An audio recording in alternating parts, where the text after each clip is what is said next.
Hello hi friends, Bigg Boss season 8 start అయింది. 8 start అయ్యి ఇప్పటికి వారం రోజులు కూడా అయింది. ఈ వారం రోజుల్లో ఇప్పటికీ ఒకరు ఎలిమినేట్ కూడా అయ్యారు. అది ఎవరో కాదు, మన బెజవాడ బేబక్కేనో. ఇంకా బెజవాడ బేబక్క ఎలిమినేట్ అవడానికి చాలా కారణాలు చెప్పొచ్చు. అవి ఒకటే రెండు అనేది కాదు, ఇక లెక్కలన్నీ బయటకు వస్తాయి. ఎందుకంటే ఒక్కసారి ఎలిమినేట్ అయిన తర్వాత ఇంకా ఎవరినైనా ఎన్ని రకాలుగా చెప్పొచ్చు. మన బెజవాడ బేబక్క జనాల్ని ఆకట్టుకోలేకపోవడం, ఇంకా పైగా ఆమె ఎన్నెన్నో మైనస్ పాయింట్లు, ఇంకా ఆమె గొడవలు, ఇంకా ఆమె వంట వండే దగ్గర నుంచి ఇంకా ఆమె గేమ్స్ పరంగా కానీ ఆమె టాస్క్ల పరంగా కానీ ఆమె మాట్లాడే తీరు ప్రతి ఒక్కటి బిగ్ బాస్ లో 24 hours వాళ్ళని అబ్జర్వేషన్ చేస్తూనే ఉంటారు. ఇంకా ఆమె అన్నిట్లో విఫలం అవుతూనే ఉంది. ఇంకా పైగా జనాలను కూడా పైగా ఆకట్టుకోలేకపోయింది. పైగా యూత్ ని ఎక్కువగా అట్రాక్షన్ చేయలేకపోయింది. ఇంకా దానివల్ల ఆమె ఎలిమినేట్ కూడా అయిపోయింది. ఇంకా నాగార్జున గారు ఈ రోజు రావడం, ఈ రోజు వచ్చి కొన్ని టాస్క్లు ఇచ్చాడు. ఆ టాస్క్లు ఏంటంటే జంతువుల పేర్లు ఇచ్చి, అంటే వాళ్ళ బోట్లు పెట్టి వాళ్ళ జంతువులతో వాళ్ళని వివరించమని చెప్పాడు. పైగా ఈ రోజు ఏంటంటే మన బెజవాడ బేబక్క ఎలిమినేట్ అయిపోయిన తర్వాత బిగ్ బాస్ హౌస్ లో పెద్దగా బాధపడ్డ వాళ్ళు అయితే ఎవరైతే లేరు.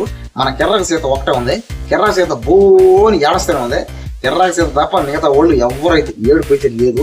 పైగా ఈ రోజు ఏంటంటే ఇంకా స్పెషల్, వాళ్ళ వీక్నెస్ పాయింట్లు మళ్ళీ వాళ్ళు తోకుంటూనే ఉన్నారు.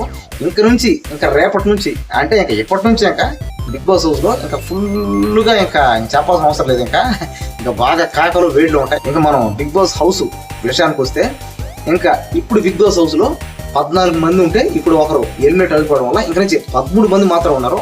ఇంకా నెక్స్ట్ వీక్ ఎవరు ఎలిమినేట్ అవుతారు అనే దాని మీద ఫోకస్ ఉంది. ఎక్కువ శాతం అందరూ నాగమణికంట అయిపోతాడు అనే ఉంది. కానీ ఎవరు అవుతారైతే చెప్పలేము. ఎందుకంటే ఓటింగ్ మళ్ళీ స్టార్ట్ అవుతాయి. ఇంకొక కరెక్ట్ 4 days ఉంటుంది. ఈ 4 days తర్వాత ఓటింగ్ ఉంటాయి. పైగా రేపటి నుంచి కూడా ఇంకా ఓటింగ్ స్టార్ట్ అవుతాయి. మనం ఎవరికైతే ఓటేస్తామో వాళ్ళు మాత్రం అక్కడ ఉంటారు. పైగా మనం వాళ్ళకి ఓటు వేయాలంటే మాత్రం వాళ్ళు ఖచ్చితంగా గేమ్ బాగా ఆడాల్సిందేనో.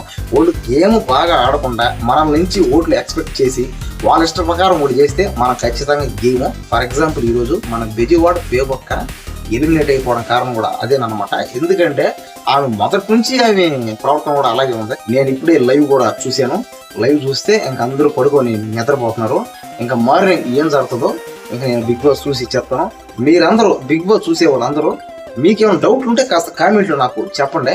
మీరు మాత్రం ఛానల్ని సపోర్ట్ చేయండి, చూస్తూనే ఉండండి.